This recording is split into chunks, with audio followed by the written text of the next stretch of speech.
guys, welcome back to Mika Reacts and Reviews, where we react and review to things on the internet. Today we are returning to George Carlin, and we're reacting to his bit about RAPE. Can't really say that on YouTube. This was uploaded 8 years ago and has 6.2 million views and 74,000 likes. So we'll get right into it, but before you do, if you like this type of videos, please like, comment, and subscribe. Hit that button because there's notifications when I do upload. All of that really does help with the algorithm, guys. And to support the channel even further, you can donate. My PayPal me link is in the description box below, but also in the comment section. Of course, it helps, but you don't have to. You can just like, comment, and subscribe. And another great way to support the channel is you can join my brand new membership program. Different tiers, different levels, different perks, or you can visit my brand new merch shop.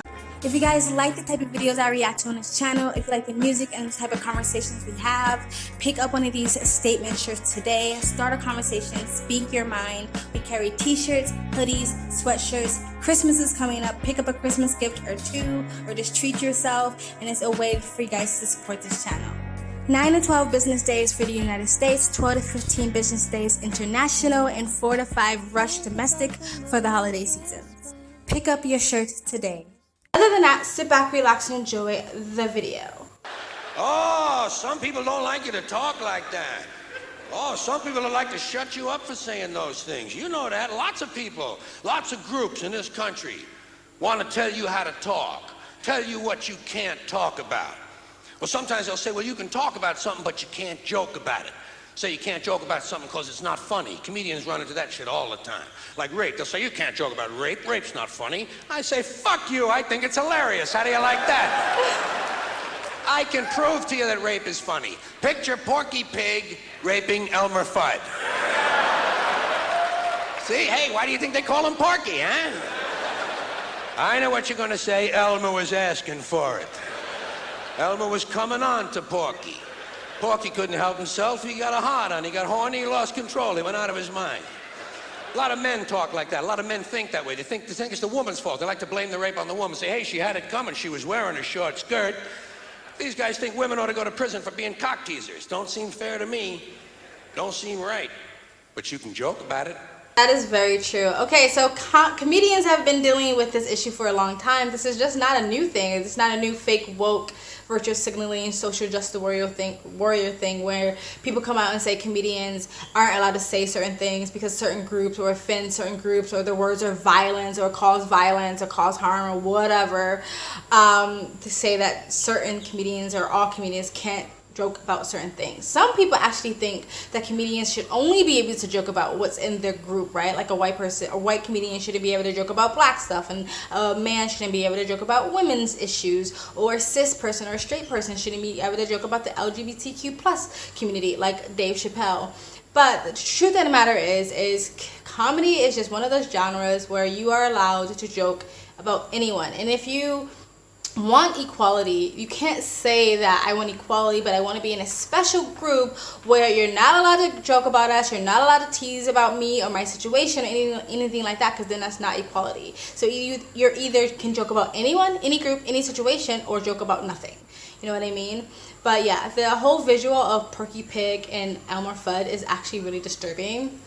And like he said, like, yes, he thinks it's terrible what happens to women. He also thinks it's terrible that women get blamed for sexual assault, but he can still joke about it. I think people tend to believe because you're joking about it, therefore you must have no empathy levels for the group that you're joking about, and that's not necessarily true. Anyway, let's continue. I believe you can joke about anything. It all depends on how you construct the joke, what the exaggeration is. What the exaggeration is. Because every joke needs one exaggeration. Every joke needs one thing to be way out of proportion. Give you an example. You ever see a news story like this in the paper? Every now and then you run into a story that says some guy broke into a house, stole a lot of things, and while he was in there, he raped an 81-year-old woman. And I'm thinking to myself, why? What the fuck kind of a social life does this guy have? I want to say, why did you do that? Well, she was coming on to me.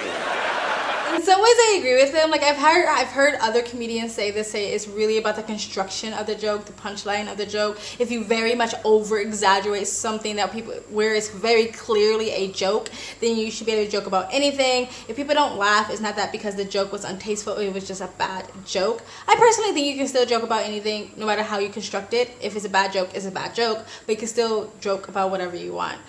Yeah, let's continue. We were dancing and I got horny. Hey, she was asking for it. She had on a tight bathrobe. I say, Jesus Christ, be a little fucking selective next time, will you? Now, speaking of rape, you know what I wonder?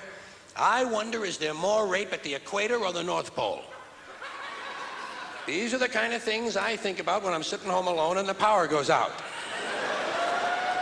I wonder, is there more rape at the equator or the North Pole? I mean per capita. I know the populations are different. Most people think it's the equator. I think it's the North Pole. People think it's the equator because it's hot down there. They don't wear a lot of clothing. Guys can see women's tits. They get horny and there's a lot of fucking going on. That's exactly why there's less rape at the equator, because there's a lot of fucking going on. You can tell there's a lot of fucking at the equator. Take a look at the population figures. Billions of people live near the equator. How many Eskimos we got? 30? 35? Okay, so weird thing to think about when you're alone. Never had that thought ever in my life. Yeah, rape has very little to do with women showing their body parts. A rapist or a someone who has the ability to commit sexual assault is way more than, oh, I see titties and ass and I'm horny. It's more like they just have some fucked up psychological, mental shit going on in their head that drives them to do something really disgusting. It's just like cheating, men who cheat. Like from what I've heard, things that I hear about, it's less to do with, oh, she was a pretty girl, I can see her tits and her ass. It's more to do how the person makes that man feel, or something lacking in their personal life that girl gives them. So a lot less of this stuff has to do with what people might think on the surface, and a lot more to do internally and psychologically and mentally and all that stuff. It's all wrong, but still. Anyway, let's continue. No one's getting laid at the North Pole. It's too fucking cold.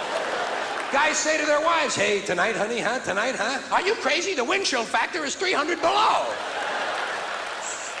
These guys are deprived, they're horny, they're pent up. Every now and then, they bust out, they gotta rape somebody.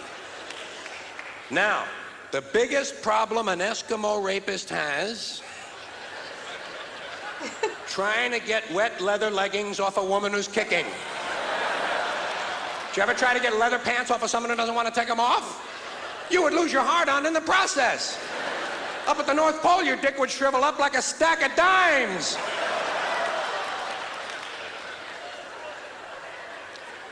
That's another thing I wonder. I wonder, does a rapist have a heart-on when he leaves the house in the morning? Or does he develop it during the day while he's walking around looking for somebody? These are the kind of thoughts that kept me out of the really good schools. Now I probably got the feminists all pissed off at me because I'm joking about rape. Feminists want to control your language. Feminists want to tell you how to talk. And they're not alone. They're not alone. I'm not picking on the feminists. They got a lot of company in this country. There's a lot of groups, a lot of institutions in this country want to control your language. Tell you what you can say and what you can't say. Government wants to tell you some things you can't say because they're against the law. Or you can't say this because it's against the regulation. Or here's something you can't say because it's a secret. You can't tell him that because he's not cleared to know that. Government wants to control information and control language because that's the way you control thought. And basically that's the game they're in. Yeah, I agree with him. I think nowadays, I mean, this is still very relevant today, but nowadays I think it's less about the government and a lot more about groups, groupthink, tribalism, social media platforms. Social media platforms have become the place to have the conversation. What do you like, the town square? And they are the ones telling you what you cannot say, what you can say, and if you don't follow the rules, then you have less access to the town square to be able to have thoughts and speech and communication and exchange of ideas. It's universities, it's academia, it's businesses. private and public. It's your neighborhood, it's your community, it's your friends group. I think all of us are trying to, not all of us, but a lot of people are trying to police each other's language, where you're almost less worried about the government doing it now and more worried about institutions, and I think, again, businesses, jobs, social media and stuff like that. Getting canceled, having your life ruined for saying the wrong thing, losing your job, losing your ability to take care of your family for saying the wrong thing. But also, yeah, like the whole, like, if you're not cleared to a certain level, then you're not allowed to learn some secrets about the government or the history of the world, the planet, the country, or what's going on. And even to the point, like, president's not even at the top level. So the argument against that or for that would be, like, because some people aren't able to handle these secrets, or if these secrets got out, the citizens wouldn't be able to handle the secrets, right? Or would we? Maybe it would help us if we knew every ins and outs and every little critical detail of what's going on and with the higher ups or government or conspiracies or whatever you want to call it. But I do definitely believe when you control language, I don't think you control thoughts. In a way, you can control thoughts because people police themselves. But I think it's more or less controlling the exchange of ideas, which can control movement of society, progress of society, where society goes. But I guess it does control thoughts, because, like, if you're teaching children at elementary age that there's no such thing between the difference between men and women, then you have adults who actually don't know the differences between men and women. So yeah, there's the stopping of speech and the changing of languages for sure. Anyway, let's continue. Same with religion. Religion is nothing but mind control. Religion is just trying to control your mind, control your thoughts. So they're going to tell you some things you shouldn't say because they're sins. And besides telling you things you shouldn't say, religion's going to suggest to you some things you ought to be saying. Here's something you ought to say first thing when you wake up in the morning. Here's something you ought to say just before you go to sleep at night. Here's something we always say on the third Wednesday in April after the first full moon in spring at 4 o'clock when the bells ring. Religion is always suggesting things you ought to be saying. Same with political groups of all kinds. Political activists, anti-bias groups, special interest groups are going to suggest the correct political vocabulary, the way you ought to be saying things, and that's where the feminists come in. Now, as I said, I got nothing against the feminists. In fact, I happen to agree with most of the feminist philosophy I have read. I agree, for instance, that for the most part, men are vain, ignorant, greedy, brutal assholes who've just about ruined this planet. All right, stopping him there. First of all, I completely just disagree with the whole, like, men thing. There's too much of a broad of a brush. The elite, the people in control, you can say they have ruined the planet, and maybe the majority of them were males, but that doesn't mean men in general have ruined the planet, so I don't agree with that statement. But the whole, like, church thing, I agree with that. Again, I think that's less now. Church definitely has some control over some people, but I think church has less control over say-so what happens in this country or America and in a lot of countries. But I think tribalism and political ideology and identity politics have become the new religion, where there's things you can't say, there's sin, there's original sin, like the original sin of being a white male or something like that. You can get ostracized from your community or your tribe for having the wrong thoughts, like religious cults and stuff like that. So a lot of the ideologies and identity politics in these groups, these communities, have become the new religions, the new cults of our era. Anyway, let's continue. Who've just about ruined this planet because they're afraid someone might have a bigger dick out there somewhere. Men are basically insecure about the size of their dicks, and so they go to war over it. You don't have to be a political scientist or a history major to see the bigger dick foreign policy theory at work. It goes something like this. What? They have bigger dicks? Bomb them! And of course, the bombs and the bullets and the rockets are all shaped like dicks. I don't understand that part of it, but it is part of the equation. So I agree with that abstract, that males have pushed a technology that just about has this planet in a stranglehold. Mother Earth, raped again. Guess who? Hey, she was asking for it. I also happen to like it when feminists attack these fat-ass housewives who think there's nothing more to life than sitting home on the telephone, drinking coffee, watching TV, and pumping out a baby every 9 months. Ba-boom, ba-boom, ba-boom, ba-boom, ba-boom, ba-boom, ba-boom. Will 7 be enough, Bob? Ba-boom, ba-boom. Okay, so again, I disagree with him. Does not mean I think that he shouldn't be able to make the joke. Doesn't mean that I don't think he should be able to say these things. I just disagree.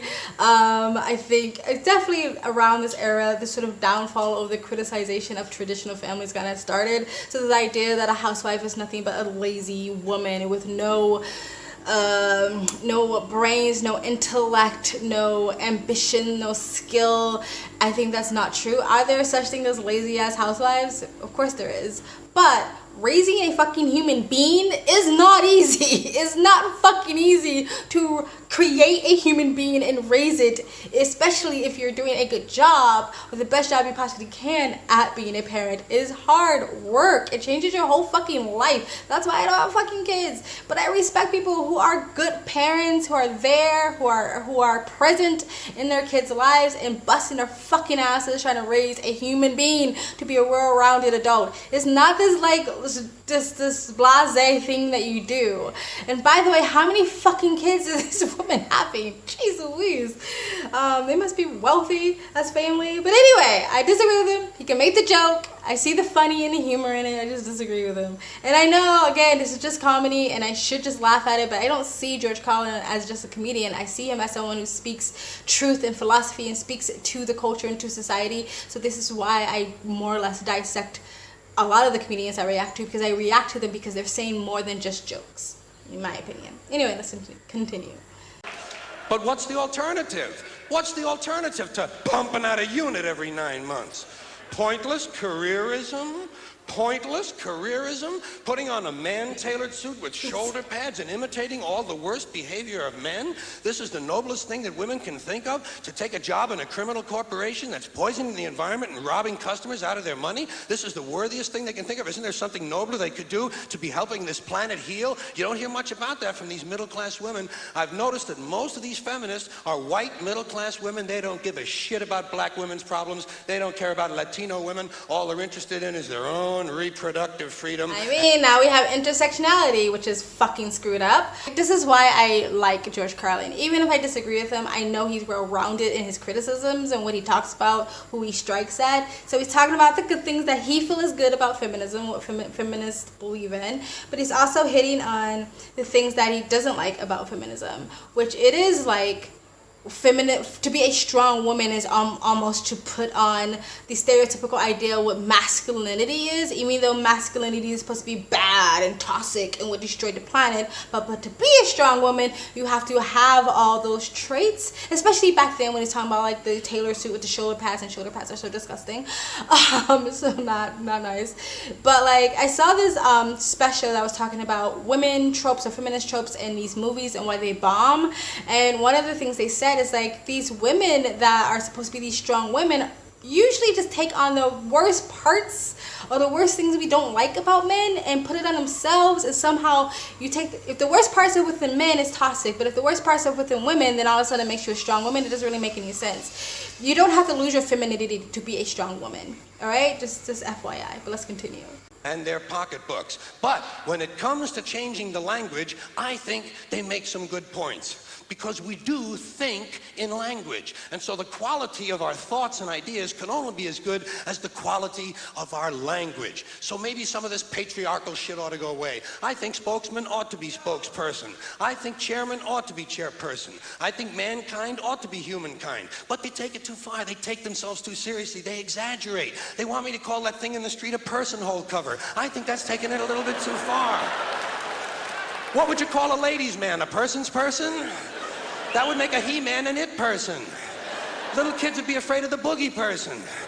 They'd look up in the sky and see the person in the moon. Guys would say, come back here and fight like a person, and we'd all sing for It's a Jolly Good Person. That's the kind of thing you would hear on Late Night with David Letterperson. I mean, I agree with him and I disagree with him. That it does go too far. Like now you can't even say like man or woman. You have to say like birther or breastfeeder or something like that. It's so stupid. But I also don't agree with the idea of like having to change chair man to chairperson or human man to or mankind to human person. Whatever he was saying, because those things didn't actually mean man. When you said human, you didn't mean man. You didn't mean a person with a penis. It's the way the word was used was not used for that.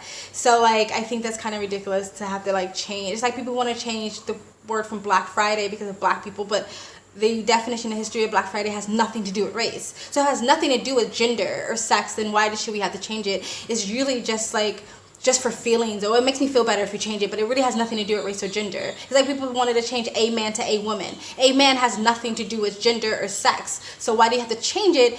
Literally just so you can feel better. You know what I mean? If it has to do with gender, that's one thing, but it doesn't have anything to do with gender. So I don't actually agree with that part of it, but I also agree with him that, yeah, it goes too far. All right, let's continue. You know what I mean?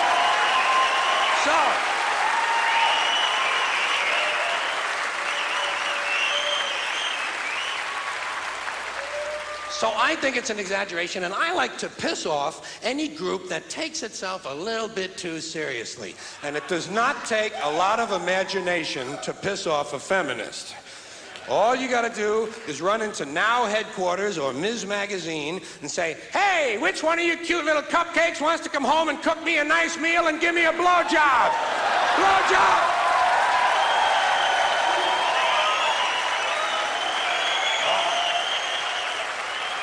Oh.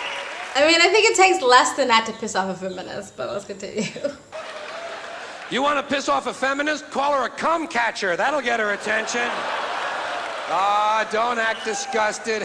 Don't act disgusted. Half of you are going to go home and go down on each other tonight, remember? If you're willing to swallow cum, let's not make believe something I said was disgusting, okay? Huh? Alright guys, that was George Carlin about RAPE. I already said the word in the video, so I'm probably not going to get this video monetized. But anyway, tell me guys what do you think, what George Carlin said, what I said in the comment section below. Please like, comment, and subscribe. Hit that button to get notification when I do upload. All of that really does help with the algorithm, guys. If you'd like to support the channel even further, you can donate. My PayPal me link is in the description box below and also in the comment section. Of course, it helps. You don't have to. You can just like, comment, and subscribe. Another great way to support this channel is also join my brand new membership program. Different levels, different tiers, different perks.